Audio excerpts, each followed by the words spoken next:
কেমন আছো বন্ধুরা? আশা করছি তোমরা সকলে খুব ভালো আছো। আচ্ছা, তোমরা বলো তো, এই কেকটা তোমাদের কার কার পছন্দ হয়েছে? এটার টেস্ট কিন্তু অনেক সুন্দর ছিল, যেটা কাস্টমাইজ করে বানানো হয়েছে। আর এটা দেখতেও কিন্তু ভীষণ কিউট। যে দিদির থেকে আমি কেক নিই, ওই দিদি আমাকে কেকটি সাজেস্ট করেছিল। তো গিয়েছিলাম একটা বন্ধুর বাড়িতে সন্ধেবেলা। আমাদের খেতে দিল পাঁপড়, কিছুটা পকোড়া, বেগুনি আর ডিমের ভাজা। দুই বান্ধবী খাওয়া দাওয়া শেষ করে চলে গিয়েছিলাম রাতের ডিনারটা করব বলে।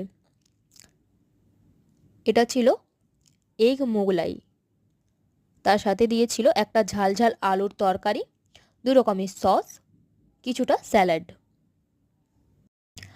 আগেও আমি আর আমার বান্ধবী এই দোকানে এগ মোগলাইটা খেয়েছি, তাই আজকে আবার অর্ডার করেছিলাম। ইচ্ছে আছে কোনো একদিন চিকেন মোগলাইটা আমরা খাবো।